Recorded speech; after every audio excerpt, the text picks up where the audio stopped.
Hello and welcome to the Comic-spiracy episode 581, the star-studded, completely packed cast here for our Shazam red carpet review preview 6-hour podcast coming your way right now. Sunday, March 19th, we are recording this. My name is Ryan Higgins, and we got a long list of people here. But let's start with start at the top. Let's go, and we'll get through this real fast. Here we go. First person on this podcast, and Brock Sager. Oh, sorry. Oh, damn it! You ruined it. No, you Where's ruined it everyone beforehand. else? Everyone knew it was coming. They just needed the and Where's everyone else to solidify it. Just okay. Before we talk about Shazam,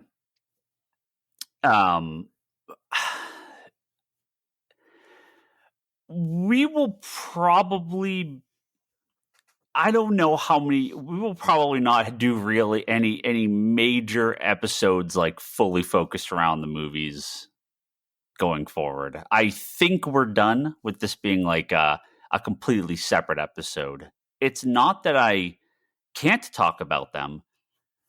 We like the world, we may just be burning out on these things. The TV shows, when they're interesting and exciting and we have something to say, we've talked about like as part of an episode. And I can't say we won't go back and do, we won't do whole episodes about movies going forward. But I feel like we may be done with that. Is that... I don't. Do you think feel the same way? Because I remember the Black Panther episode. We spent more time talking about just being burned out on these movies than we talked about Black Panther. I think we barely clocked an hour on the. Oh, since the new phase, we have not even hit. What was the other movie that just came out that we talked about? I can't remember. Quantumania from Ant-Man. Quantumania, I completely forgot what movie we were talking Dude, that was literally like a week or two ago. Oh my god. And it's not that I can't talk about Shazam for a couple hours. I probably totally could. I liked it, but all right, let me see if I can get let me. How close is your reaction to my overall reaction? I sat in the theater going, "It's a Shazam movie." Yeah. It's a Shazam movie. Okay. All right. Shazam movie. I can get up and go to the bathroom here because it's where they're sitting down talking, and I saw this in the preview. I come back and I'm like, oh, okay, they're doing some weird. Oh, okay, whatever. Keep going. I didn't miss much. All right. It's a Shazam movie. It's a Shazam movie. Oh, look, heartfelt stuff. Okay. Dark unicorns. Okay, cool. All right, that's pretty spiffy. Kiss the Rainbow. God damn, they're trying to just put advertising right into this. Plus Gatorade. Taste Rainbow. Taste Rainbow. Plus Gatorade, by the way. Sure. Get to the end of the movie, and I'm like, that was a Shazam movie. Like, it wasn't like I'm not being reintroduced to these characters, so there's not that allure to it. I'm like, okay, all right. Like the establishment of the Titan daughters, right? It could have used a little more work, but whatever, fine. That mid-credit scene. Well, okay. Well, hold on. You're like way blowing past everything here. Well, yeah, because it was just a Shazam movie. Okay. I'm asking if your response is pretty much in line with mine. No. And what I'm saying here is I feel the comic movie. I mean, obviously. The fatigue is real, and it'll be. I can't imagine Blue Beetle does great. Guardians 3 should do okay. I don't know if Marvel's hits the Captain Marvel box office. I just can't imagine it hits $1 billion. I just don't think it will. I mean, maybe, and I like the first one quite a bit. Well, I think Flash should do okay. I liked Captain Marvel, and I liked Miss Marvel. Aquaman, we'll see. But like I said, there's a lot of these movies out this year, and it's probably the most comic movies out in a single year from Marvel and DC combined. It has to be because there's 4 DC movies. No, remember we had that year that had like Deadpool and like I'll look. I mean, I think maybe this it is the might year be. of the most Marvel and DC movies combined. It It might be. must be. There's a lot. And it's funny that this is the year where things sort of Oh, you know why I'm thinking it? It's because I was mixing it with Star Wars. Because there was that one year that was like the two Star Wars that were back to back, and then there was Solo, like, and yeah, it's like Solo and it was technically Last Jedi. the year prior, but Yeah, but it's December. I The end lump is in that there. one, like, if it's December, it's lumped in with the next year. If it's Well, November, it's anyway. my point here was that I think we're at a the movies are sort of, I think, kind of damned if you do, damned if you don't.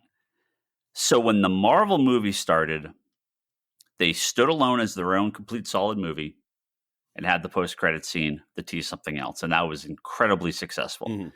As they've gone on, the movies have become more interconnected. The mid-credit scenes become mid-movie scenes. They lead more into other stuff. They don't really work as their own standalone piece anymore. They become interconnected with the TV shows. This is on the Marvel side. Right? This is on the Marvel side. There's the quality has slipped dramatically. The special effects have slipped dramatically. And whether you like the movies or not, they're not doing what made them popular in the first place. The flip side to that is, if you make that sort of movie, like I think Shazam is, nobody cares. A fun a movie just that is its own movie by itself, that is a, it's just that thing with, some stuff at the end, but really the movie is just the movie. Flash seems like it's part of the Marvel stuff, which people like it, but are very critical about it. And the burnout is because people can't follow everything that came before and everything that's coming after, and this movie is just a chapter in a story. You would think people would be more in line to watch something like Shazam because it is very standalone. But because it's not deemed important, they don't. Mm-hmm. Does that all make sense? Yeah. It's like Ant-Man was by itself on its own. That first movie was amazing. And then we slowly crept Ant-Man into like just another cog in the wheel, right? Yeah, Ant-Man 1 and 2 both basically stood alone as their own little movies, and they were not very successful. Ant-Man, Doctor But they're Strange 1 critically was... acclaimed. Yeah, oh yeah, Like, people they love reviewed them. it well. Yeah, and I think Doctor Strange 1 did a similar thing, right? Where it was I think Doctor Strange just came out delayed. Like, if it was out with closer to Iron Man, it would have been Doctor fine. Strange felt like a Phase 1 movie, and I remember people kind of being bored with it because they're like, "Oh, it's just this again. We're further along." Mm-hmm. But the reality is, if people are required to watch everything, then they're not going to be interested in that. So I almost feel like it's high trade number fatigue. Well, I a little bit, right? I feel like Marvel should move to almost like little pocket series. So you have, like, let's say Captain America and Iron Man. I'm just making all this up, but let's just say Captain America, Iron Man kind of like play off each other. Guardians and whatever, we'll say Ant-Man. Guardians and Ant-Man sort of do these couple series where they play off each other, right? You're talking more of like team up stuff. I mean, I think not like full on, but like within the same. Like, I feel like they're, Eternals for the most part was like completely standalone, and that tanked, right? Yeah, but I think it tanked because, I mean, you took characters that there wasn't really any. It's a quality problem too. Yeah, like there wasn't really any interest in, and like I even tried to read Eternals when Neil Gaiman was writing the series, and I was just like, no, I'm good. Right. Yeah. So trying to Black bring the Eternals in, just I was like, really? yeah. Okay. Black Panther 2 is a chapter of a thing that Well, Black Panther 2 is that suffers from outside influences and yeah. having to change things due to the loss of the main. Right. Right. Ant-Man 3 is chapter 3 of like a 10-part thing, right? So like Yeah. I I understand I understand the audiences getting like more seemingly more and more detached from the Marvel stuff. But if Marvel put out a movie that was just here's a completely standalone its own thing, I don't think it would do very well, right? I feel like they almost feel like they need to be attached to the bigger universe. So all this to say with Shazam, it feels like like the first one did as well when DC was sort of in they're like, well, we've got to try to make this universe happen. So Aquaman and Shazam and uh Wonder Woman. what else? Wonder Woman, right? These are all going to be like kind of Marvel Phase 1 movies, right? So this feels like that type of movie, which I do really enjoy. But I think the audiences as a whole have moved on from that model. So I I feel like I don't know what the answer is, and I just don't think there's an answer. I think the audiences are bored. Like a Marvel movie, no matter what. Okay, like I mean, a box office isn't official. We'll get it tomorrow, but like Shazam 2 did something like 30 million domestic, which is a fucking abysmal, right? Mhm. Um, uh, it seems like whatever the quality of the movie is, I think if Marvel put out something, it wouldn't hit that low. Like nothing would hit that low. Not at least not anytime soon. But I think it's tough either way. I think both are seeing people struggle with if it's super connected and everything's important, you have to watch everything. People are being turned off by that. If it's not connected to anything, well, then what's the point? A different group is disconnected from that. So Well, I think it's I don't know I what think the it's answer here is. I think it's an excitement thing, right? So Oh, of course. Oh, yeah. I mean, I think like, like Doctor Strange, although it's a big piece of a chapter, right? A big piece of a puzzle. hmm, There was excitement there for it. That feels like outside of Spider-Man. Disconnect Spider-Man. Spider-Man is kind of has been very successful and done something. Doctor Strange, I think, was the last one that really for had Marvel, yeah, for Marvel that had big fan excitement and big box office. Right? yeah. Love and Thunder did not. Ant-Man did not. I mean, Black the Panther movies 2 did did not. fine because they were connected. Wakanda Forever did, had They its did fine. it, The box office was okay, Well, I but think not I think great. I think when you're talking excitement for a movie, you can't really include Wakanda Forever, just because it's more of a because of just the emotions connected with it. It's Yeah. more of a movie that we're like a tribute, right? Like it's a tribute that we're watching this in. I mean, it's Black Panther 2. And look, Black Panther 2 did 850 million. Like that's no flop, No, right? no. But that's a significant drop, right? That's lower than a lot of stuff. What did Doctor Strange do?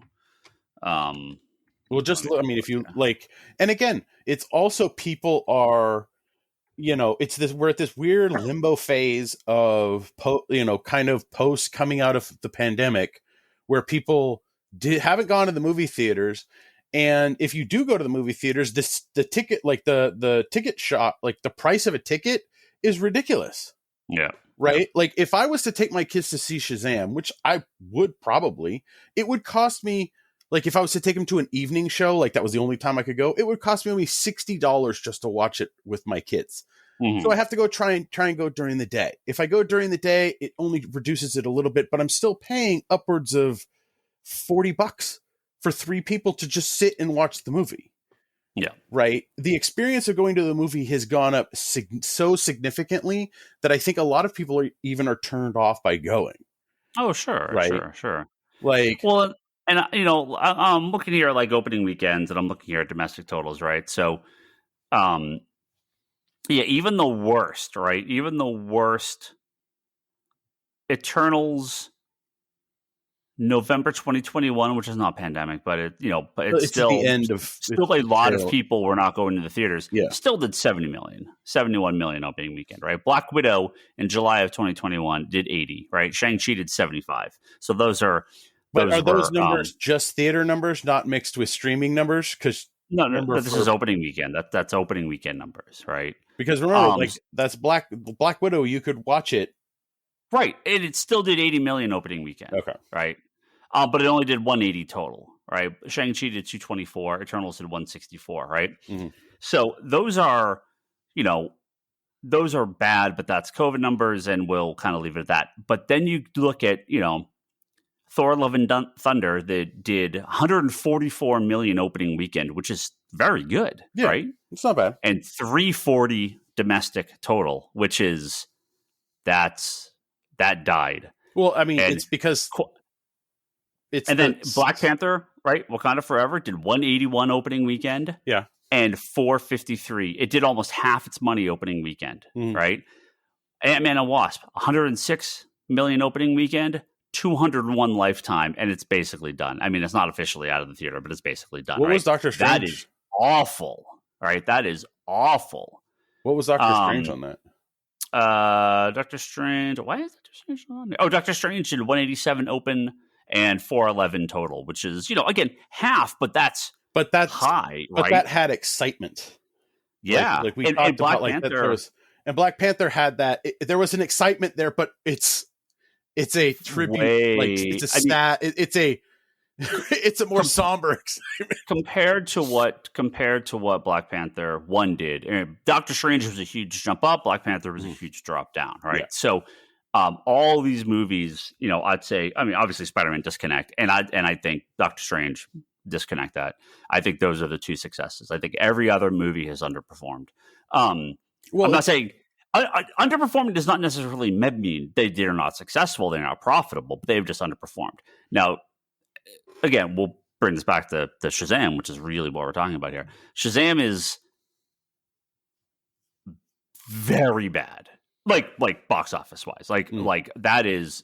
They're not even like no Marvel movie opened, even Iron Man or Hulk or Captain America opened or Ant-Man opened that low, right? Like what was Shazam's original numbers? The first movies, like 55 or something like that, like 55 million. So something went wrong here with Shazam, and is it a mix of superhero fatigue? Is it it's kind of marketed as a younger movie. Well, I mean, it is a younger movie. Like kind of. It's the more family movie in the DCU line. Much sure. Spider-Man is a more family friendly movie in that line. So, but like as a parent, I'm not going to take my kids to see it if it's going to cost me, virtually $40 some odd dollars or $60 some odd dollars just for all three of us to go. Yeah. Right. Well, yeah. Well, and that's what I'm asking, right? Are we at the point where even the Marvel stuff is going to start dropping and dropping? Is this specifically a Shazam thing? Is this specifically a DC thing? And the Marvel, they've had some blunders, but Guardians and Marvels are $1 billion, right? We'll find out. I think it's a combination of the fatigue, yes, because I felt it. Like I felt it watching Ant-Man. I felt it watching Shazam. Like there's just this. I'm like, okay, show me the movie you made. All right, like I'm not like it's not that I'm not impressed. I'm just like, okay, all right, cool. Bring like, all right, funny joke here. All right, insert funny joke here. You didn't do too many of those. Okay, good, right. But I think it's a solid combination of just superhero movie fatigue, and partially that is just blockbuster film fatigue. Cost to go to the actual theaters and numbers across the board fitting in theaters on opening weekends. because those theaters that we used to go to in like the 90s and the aughts and the teens were like not like reserved seating. It was, first come, first serve. Like, Oh yeah, people yeah, were yeah. packed in there like sardines, right? Like, you had theaters that were accommodating more people. So I think a combination of all of that is really kind of where it's at. I mean, if you take an example of a regular, my ex-father-in-law, he's like, I'll pay to see Ant-Man in my house for $5.99, but I'm not going to go to theater to watch Ant-Man. And he's like, I'm not going to go to the theater to watch Shazam either. I'm like, he's like, I'll watch it. I might pay for it to watch it, but those aren't ones I'm going to go to the theater to watch. Right. So I think it's people are just becoming more selective about where they watch it, how they watch it, like what level of interest they're going to give, both, with eyeballs in butts and seats and, with their wallets. Oh yeah, of course. And the Marvel movies still bring people in, but they are down. The DC movies have always been lower, so this one seems like my concern for Blue Beetle. Flash feels like it's got the Flash hype. has the excitement, right? But I think Flash Aquaman is going to underperform. Yeah. Flash will have the excitement. It will have that potentially between Doctor Strange and Spider-Man excitement, or it could have Spider-Man and above excitement. But yeah. Flash has that excitement, right? Am I excited for Blue Beetle? No. Will I go watch Blue Beetle? Yes. Right. Will I go watch? But like, I feel like I'm more excited for the Batman movie, right? Barring that they don't use that guy they had playing whatever, fake Joker. I'm more excited for that because it's definitely aimed at an audience that's older, an audience that I'm at that demographic. Yeah. You're not excited for it, but I'm super excited for it, and that's Joker 2. Oh, right? I am excited for it. No, you're not. Lady Gaga's in it, so your excitement level gets cut. I'm excited, just like, woohoo, let's go, because I think it's different, right? It gives us something else, because I mean, I haven't rewatched Joker because I care about my mental health. Right? But it's not a bad movie. It's just this amazing movie. It's just really dark and can put you in really a dark place. Like, I haven't really rewatched the Batman either, but that's because I kind of just really enjoyed it when I watched it, and I just haven't had time to sit for a movie that long right now. Yeah. But again, I'm excited for those to be coming. Marvel wise, I couldn't tell you what I'm like. Well, that's sort of my question, right? It's everyone's going to have different excitement for different things, yeah. Right? My excitement, I mean, I'm pretty excited for all of them for the most part. But it does feel like if they're not connected, to the bigger world, then people feel like, well, what's the point? And especially with DC, the bigger world doesn't start till January or till June 2025. Yeah. So we're in this phase of, huh? Yeah. Joker is a very different thing. That is its own thing. That should do well. Yeah. Right. The Batman is its own thing. Well, yeah, but that's not coming out before Superman. I think Flash will do well. It seems like there is real excitement for that. This and I think Batgirl would have probably performed as poorly as Shazam had it actually been released, or maybe worse. I think if it was true that we got to see Michael Keaton in it, I think you would have seen something. Like, there would have been this kind of I think there would have been more curiosity behind going to see Batgirl.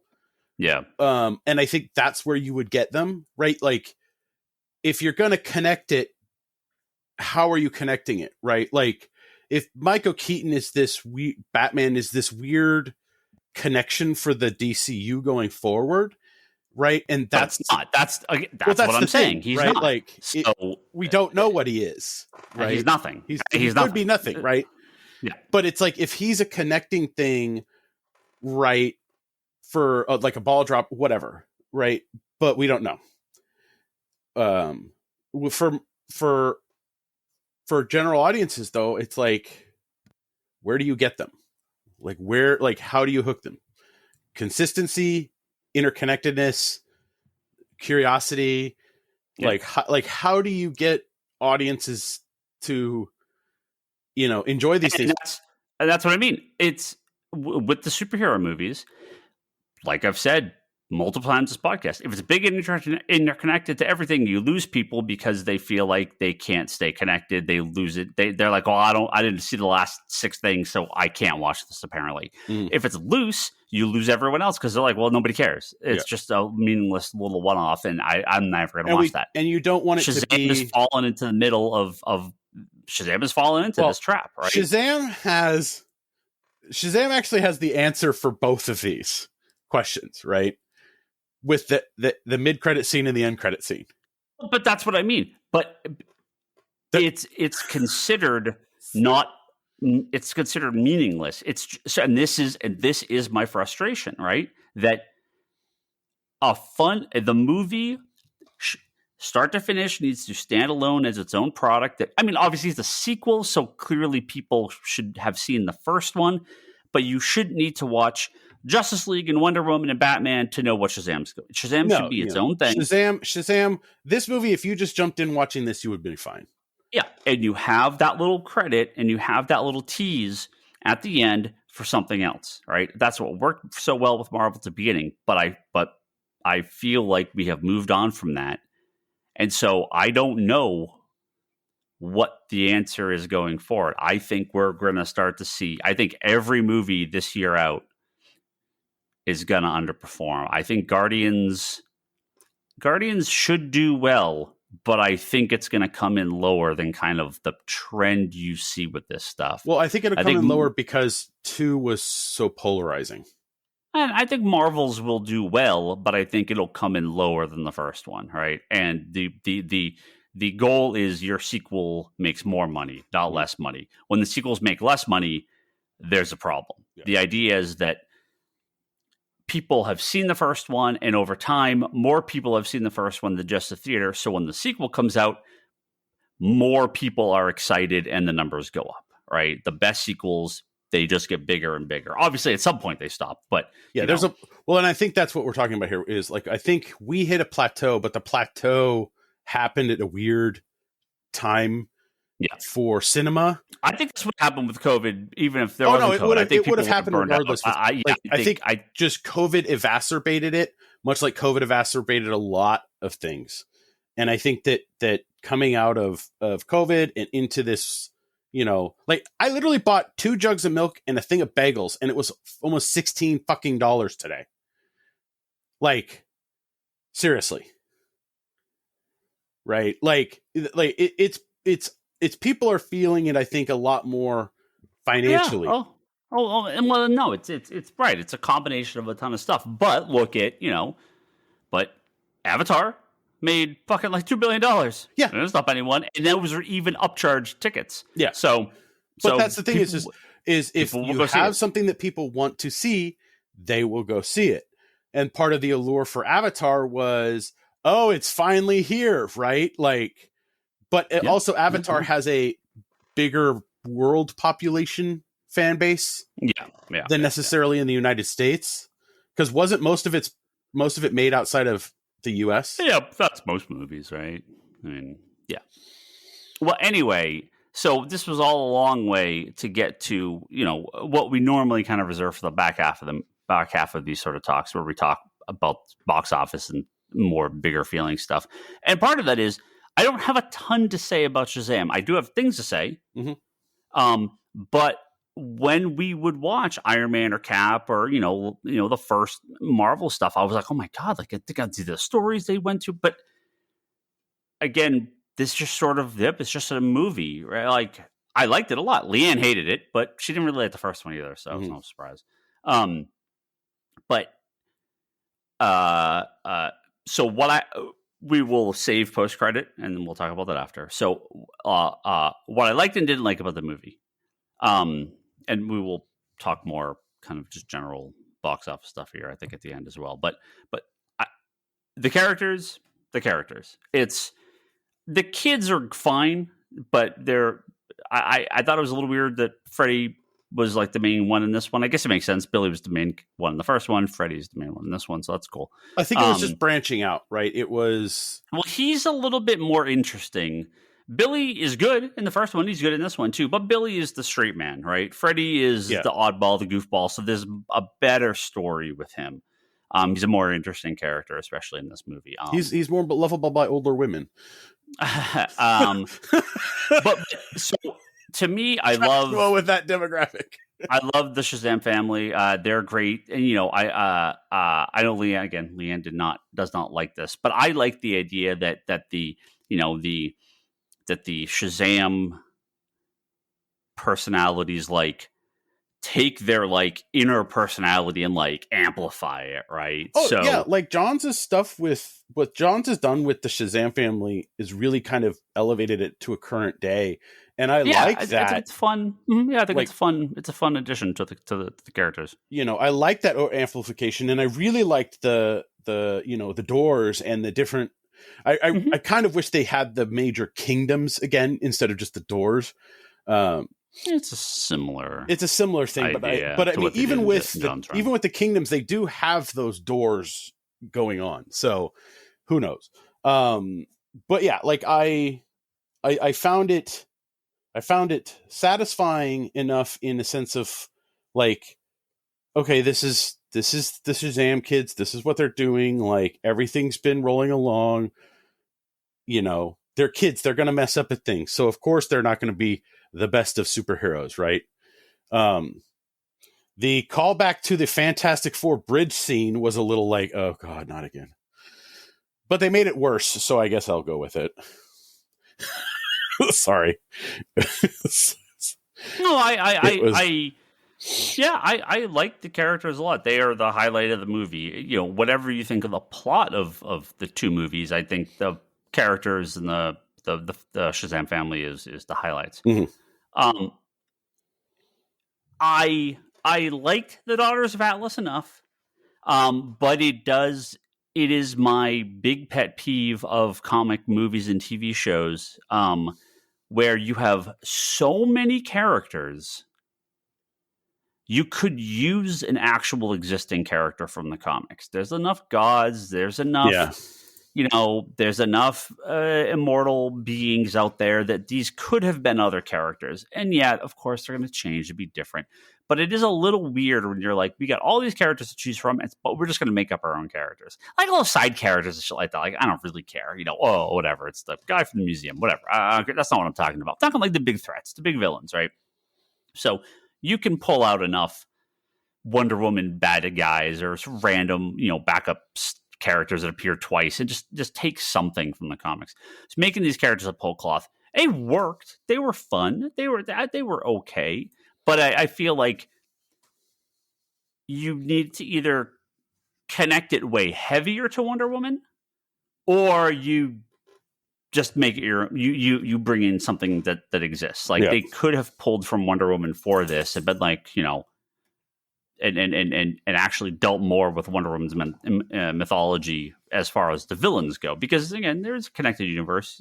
I think if you mentioned the Themyscira, you mentioned the Amazons, enough people understand, right? And that gives a little more...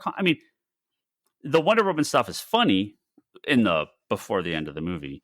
But they... and that, to me, is okay, because... mentioning or having like a little cameo that's fine. That never bothers me in the movies. That it's if you have to watch Wonder Woman 1984 to make sense of this movie, that I'd have a problem with, right? Yeah. So the Wonder Woman stuff it's its own thing for the most part. Well, I like how they did it, right? Like the Wonder Woman stuff in the movie, I liked how they did it. right? Yeah, I mean, she just, they bring her in at the last minute, No, to, no, no, to no, that no, save the day, which is fun, yeah. they drop like hints throughout the entire thing, Oh yeah, right? yeah. And then you're sitting there and you're like, what is this? And it's a dream sequence, and they use it so perfectly Oh with sure. with that, and then they finally drop it at the end, and you're like, oh, With the okay, it's wizard, like yeah. that's a payoff I can Yeah, get behind, yeah. right? And especially how the whole interaction between the two of them worked, because that's normally how the interactions with Diana work when it comes to like infatuation, Yeah, right? normal people, yeah, Right, yeah, like like you always see in the comics, right? Like, oh my god, she's so beautiful. Oh, and then it's like she's very kind, and then she walks away, and they're just kind of like, okay, I'm yeah, good, yeah, right? Like they like that was pulled straight out of the comics, which I liked, yeah, right? Like that whole um, interaction. I feel like it dragged a little in the middle. There was it wasn't that there was a lot of plots. There was. Let me see. The doctors get the staff. Well, it's They let's follow the thing that we've followed since the beginning, since the first move. Like technically, the main character or the main thread in the Shazam movies is the staff, right? It was there in the first one. It gets broken. It's now in the second one. It gets fixed. And then now it's supposed to wreak havoc, but we need all of these parts, these pieces to go together. And that's what the middle was moving the pieces back and forth, right? It's like tug of war. Yeah. It felt like there was, there was like it was like a 4-act structure. Like they one of those could have been cut out. There was like it felt like they were trying to. They almost moved to like the end sequence like 2 or 3 times. Hard. I have to go back and whenever you watch it, I'll kind of maybe mentally note where I felt this way a little bit more. But it did feel like they got the staff, they put it together, they start to do their thing, then they stop them, and then they turn on, but then Hal Mirren turns on the hell's her name? Lucy Liu's character? Lucy Liu. And then they kind of like start the whole thing over again. So I feel like... Yeah, that was, I think, part of the reason I was a little with the Daughters of Atlas, because we only saw the 2 of them at the beginning, and they were very kind of just... Like, they didn't need to do all of that fanfare to get the staff, right?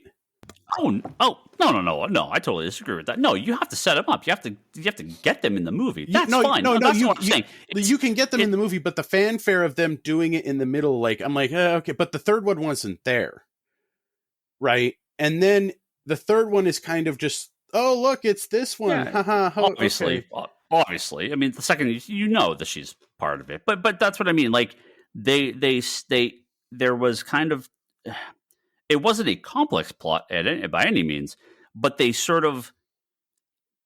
kind of got to the climax, and then they're like, "Oh no, we're going to reset and do this again." So it's a little stuffed in the middle, but it was fine. Like I said, the characters are fine. What I like probably the most is, and I know there's been so many people complaining about the special effects in the Marvel movies, right? Mm-hmm. Is that Warner Brothers seems to still have their FX guys on the highest payroll because the effects are great. The dragon looks amazing. They just went down the hall to HBO and they're like, hey, can we borrow the Game of Thrones dragon effects team? Like, can you guys come over and just make it put a dragon? Thank you. Because the dragon looked fantastic, right? Like, they look great. So, what happened? I just dropped everything.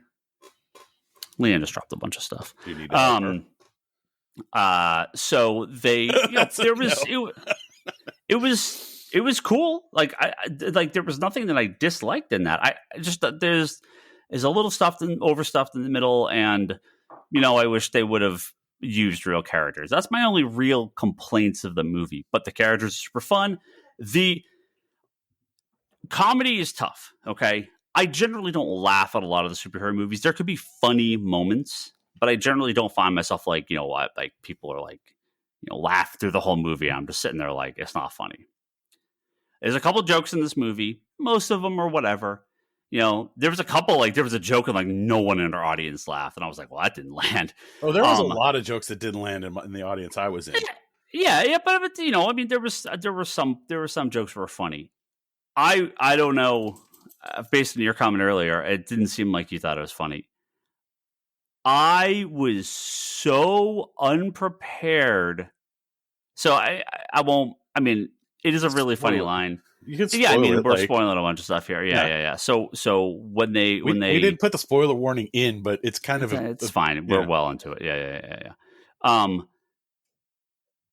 Is the we're gonna give the unicorns, the Skittles, whatever. Was it goofy? You didn't see that coming? Of course I did. No, of course. No, that's what I mean. But like, it was fine. It was fun. Seeing them all running around in the unicorns and stuff like that. That was fine, right? I mean, it fits the tone of the movie. The taste the rainbow, mother, and then it cuts. Oh yeah, caught me. That one so off guard. That one caught me off guard. I was like, wait, you put that like did you just laughed. Samuel L. Jackson this shit? I laughed so loud, like uncomfortably loud during that scene because it caught me really off guard. It caught me off guard too. I was like, that was very funny. Like, again, I did not laugh during most of the movie. I chuckled occasionally when there was something that was kind of funny. That actually, I like was embarrassed by how loud I laughed during that scene. And that is, I do not laugh. Did you cackle laugh in movies? Did you do your cackle laugh? I did a very the one where you I did a very loud, like singular, like booming laugh, which I do not do. So I was, like I said, that line made me laugh way harder than it should have, and way harder than I think I ever have in a comic movie before. So if nothing else, that was good. That was a very funny line, very unprepared. Give me your last couple. I want to talk post credits. Because obviously, this is what I'm saying, right? If there was a bigger group, we could have a long conversation about the thing. I am falling into the trap of, it's just a normal movie. It starts and finishes at the end. Oh, yeah. But I'm okay with that. I like that. I don't have a lot to say about it, so it maybe doesn't make a great podcast, but I'm okay with that. I enjoyed the movie. I highly recommend it. If you like the first one, I think you'll like this. I get a step down, but I liked it quite a bit. I don't want every movie to be the post-credit scene. I don't want every movie to be chapter 25 of a thing. Like, I like movies like this. I am frustrated that the audience apparently doesn't, which means all we're going to get is super interconnected stuff. Yeah. Because I think I would have liked She-Hulk just a little bit more if it wasn't like, if they didn't force connect so much to the future stuff. She-Hulk? Yeah. Okay. Like, I liked connect much. Well, no, I liked the backwards connecting, right? Like, I liked that Abomination came in. I liked that Daredevil came in. I liked that, like, that I liked, but I didn't like anything that had to deal with, like, because the first episode felt out of left field with what the rest of the show was, even though it was very entertaining with her and Bruce, right? But yeah, I think that, like, having some, like, even the Wonder Woman stuff in this, you don't need to watch anything else, right? Like, they dropped, like, one of the things I really liked was they dropped her music as if it was the first time you're hearing her music when she walks on, right at the end.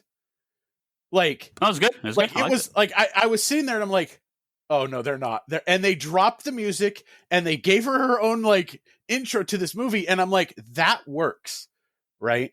You're not just picking it and putting it in. You're Yeah. like, she's standing on her own, right?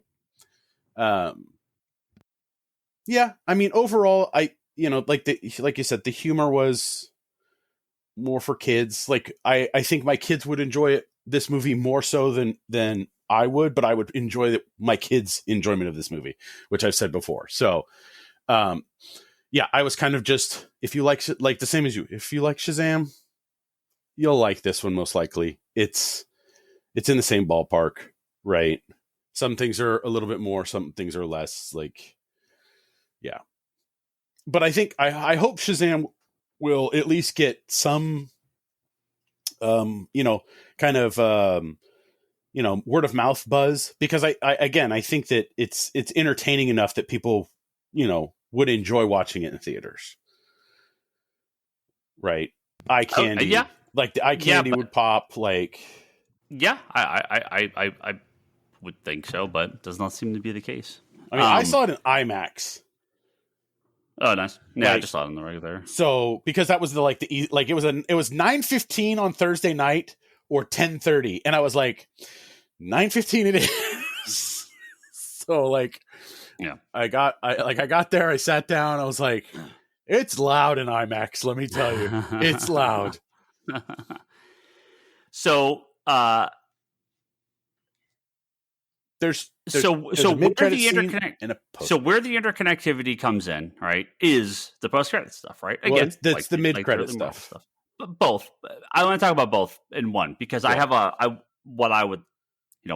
how do you fix Shazam and Black Adam, right? How do you fix Shazam and Black Adam, right?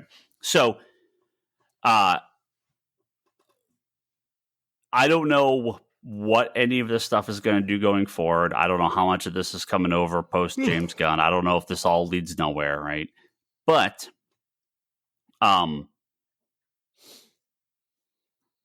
first post-credit scene is... It's called the mid-credit scene. The first post-credit scene, the mid-credit scene is very similar. It's similar and similar-ish to the Shazam, to the Black Adam one, right? Where Waller is putting together a team for something, right? And I mean, they call it the Justice Society, but to this is the new Suicide Squad or whatever. It's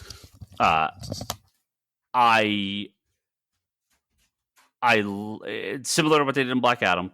Obviously, that had Superman in it. I don't know how that's gonna go, but I like the idea. Waller putting the team together is fine. It's not really the JSA, but I like them having. Okay, we're going to put the team together, right? And JSA is the other team. The Justice League is already a thing, so let's put together the JSA. Cool. Now, I have way more to say about this, but I want to get both of these out of the way first. The second post-credit scene, the actual post-credit, was hilarious. It was a little depressing, but it was also hilarious. The entire second post-credit scene is basically a redo of the first post-credit scene with Savannah and Mr. Mind. But and it was very, very funny. Now, we know in real life that they were going to use Mr. Mind in the second one. It didn't really work out. So they said it would have added too much stuff to the movie. So they moved on and they said, we'll just use them again later. So we have the mid-credit scene where he's joining the JSA, and we have the, Amanda Waller's JSA. And then we have the post-credit scene with Savannah and Mr. Mind. Now, just seeing Mr. Mind was great. I thought I figured nothing. I figured he wasn't going to be in it at all, right? So I fucking loved it. It was a funny joke. It's a little disappointing, but it's still a very funny joke. Okay, so. Oh, no, like that scene was what made, like, that scene, like, kind of redeemed the whole movie for me, in the sense of just like. Well, that's what I mean. It didn't redeem the movie for me, but that connective tissue is what makes it sort of pop for people. So I understand. But it connects, right? Like, it's the connection to itself, right? Sure, and it's not tying up some joke, right? Like, Deadpool telling you to leave and saying we're going to have a second movie, or like or the shawarma scene at the end of No, Avengers. those are different. Those are just like fun Right, little but side but things. it's not like those. This is actually tying back into the Shazam movie Yeah. mythos, Yeah. and basically you were introduced to these characters, and yet when you see them again, you see that one is basically going completely insane. The other one's like, well, what do you expect from me? Yeah. Yeah. No, it was great. I love the fact that they had him in there, because my fear was that it's just going to be completely ignored. It could still be completely ignored, but I did like that scene. Now, what I said before. Yeah. I think you can do the interconnectivity thing, but just on a much smaller scale.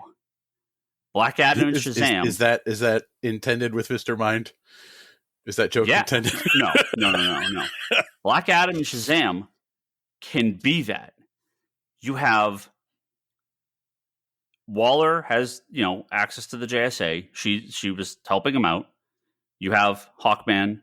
You have Atom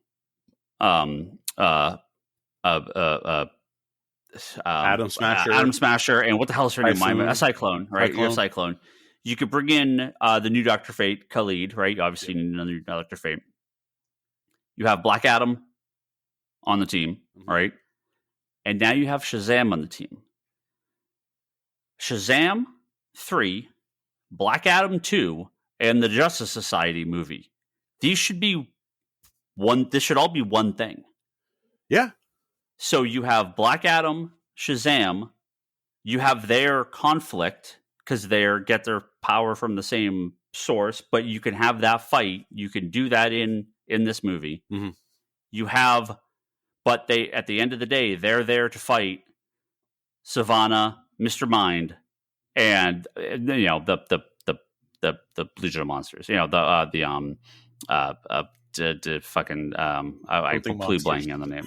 Monster Society of Evil. So you have So you have and there's your fight. It's multiple villains. It's a huge horde of monsters. You need the entire JSA, Black Adam, and Shazam to fight them. So you can do all three of these in one movie. And you could. This gives you this gives you the interconnectivity of two movies. Yeah, but you don't need to know Justice League. You don't need to know Superman. You don't need to know Flash. You don't need to know any other stuff, right? So you still have that thing that's connecting the movies that fans like. It's team ups. It's getting the people together. It's a big villain. So you get that, but there's a big problem with that on a much smaller scale.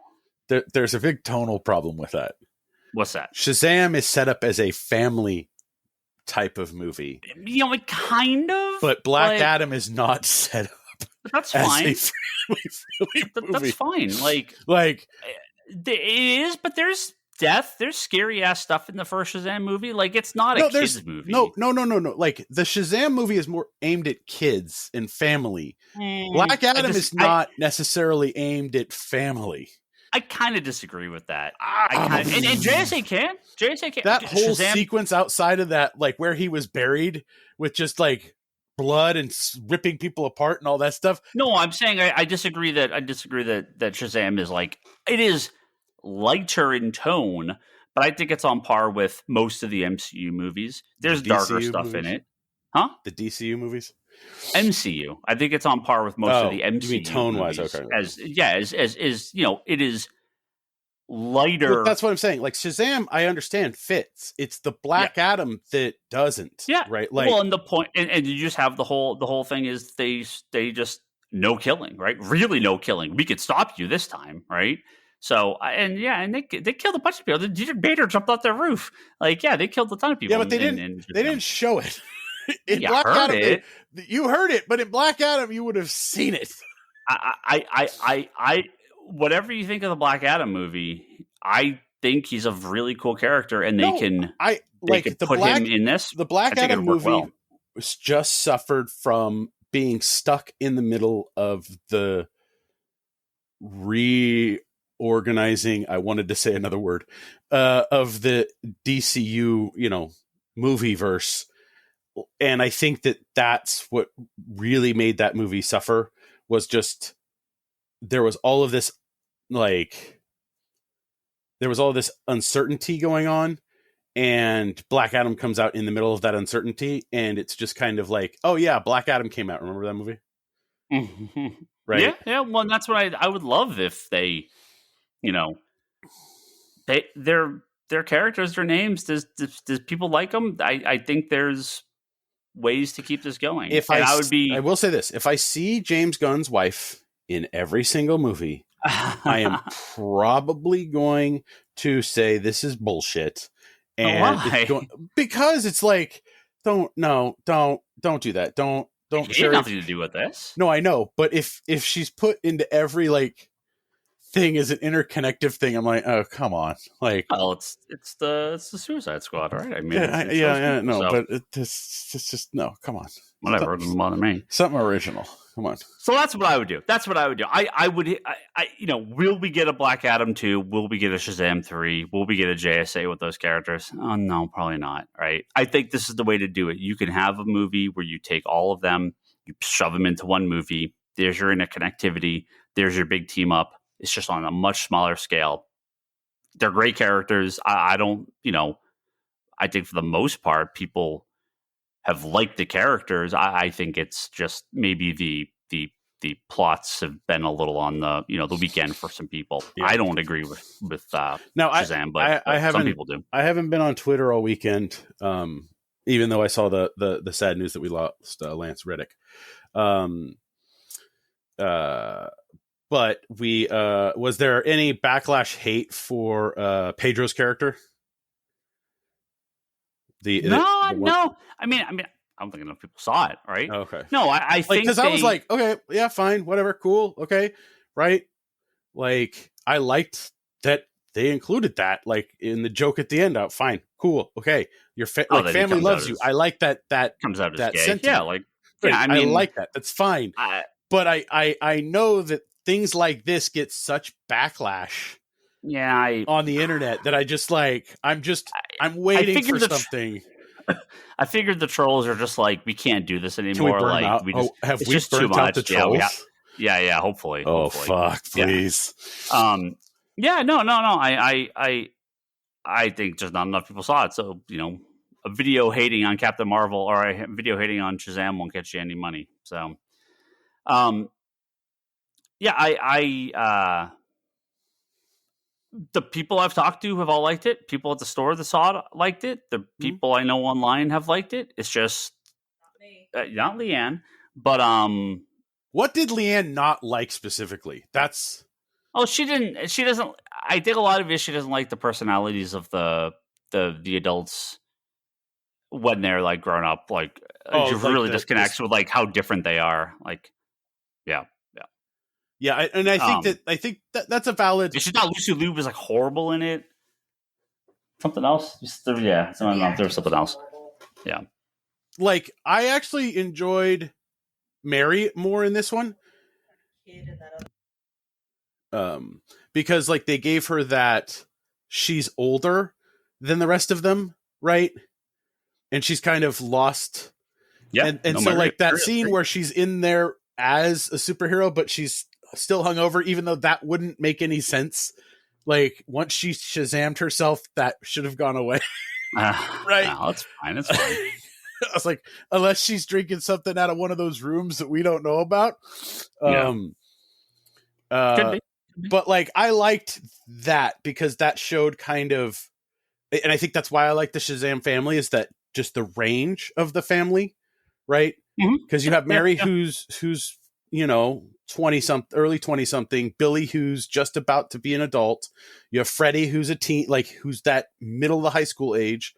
And then you have the other ones that are like, middle school, or in Darla's case, elementary school. So you have a wide range within that family. And I really always liked the idea of the foster family and creating your own family and stuff like that.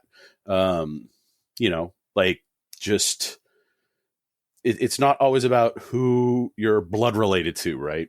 So, yeah, of course.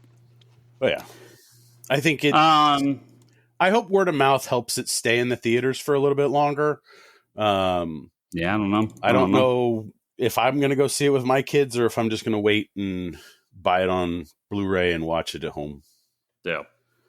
Like, it's going to be an interesting year for movies. I feel like we're going to see some underperforming from most of these going forward. I hope not. I mean, I know Shazam's going to get blown out next weekend. We know that already.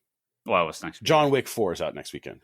Oh, Shazam's going to get just going to get like John. I mean, I'm going to try and go sit through a 3-hour John Wick movie.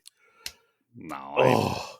First one was great. Second one was terrible, and I never went back. So I never watched it. I watched them back to back.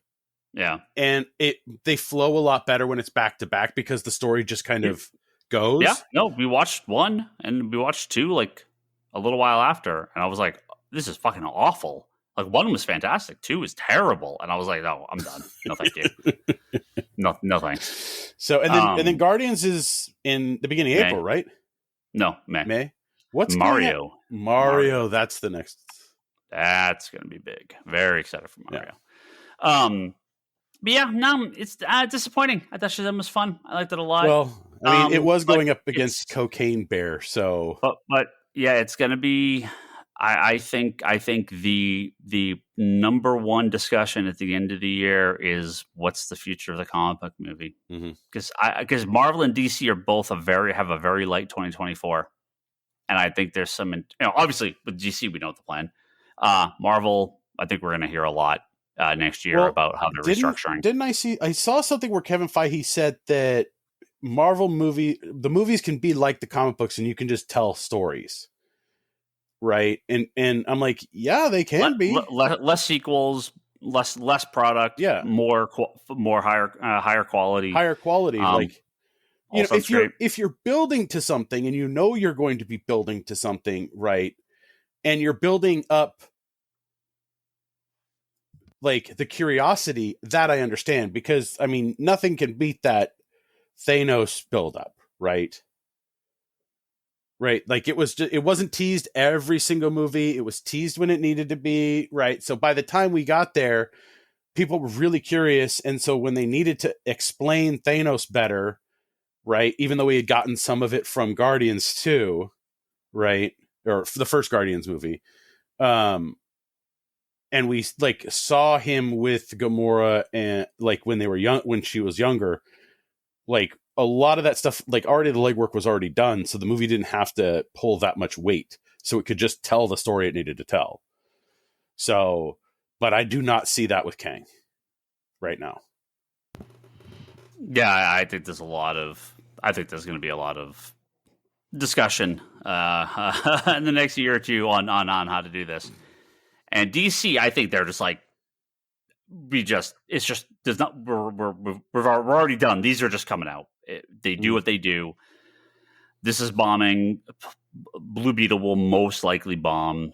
Aquaman will probably underperform. I think Aquaman 2 will do okay. I think because of Aquaman 1 was such a very solid film, and it's done by the same director. So I think like you said, I think Aquaman will do that. The sequel will hopefully do a little better.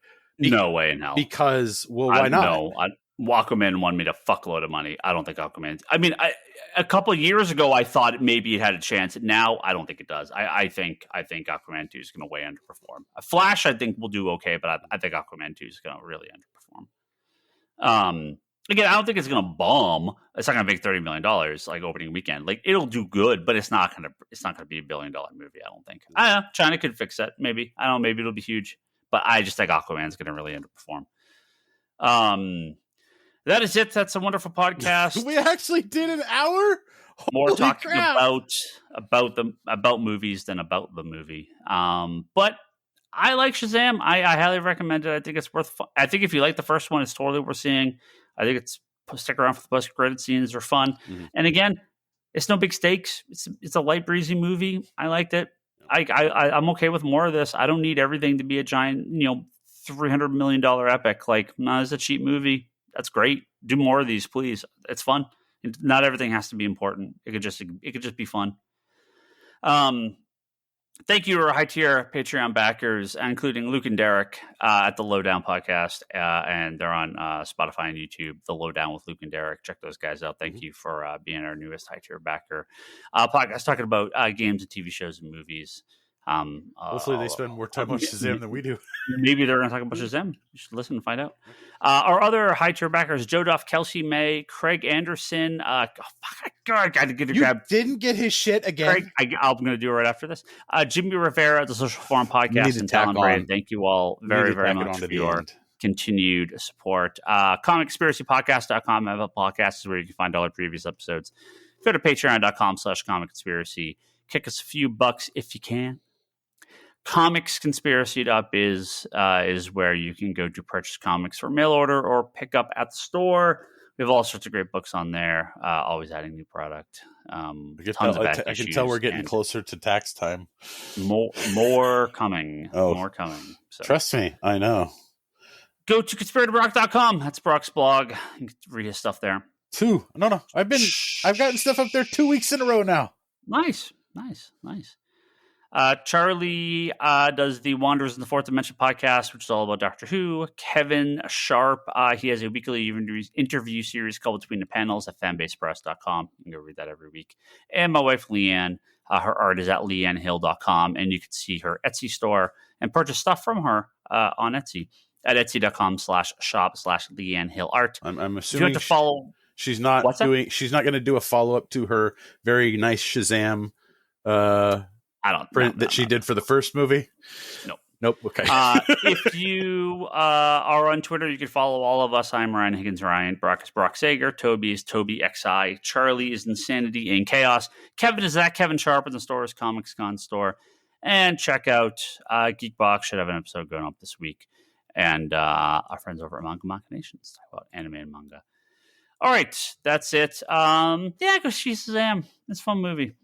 And let us know what you think. You don't need to watch it in IMAX. It's very loud. It's fun. Unless you really want to feel that dragon. Yeah.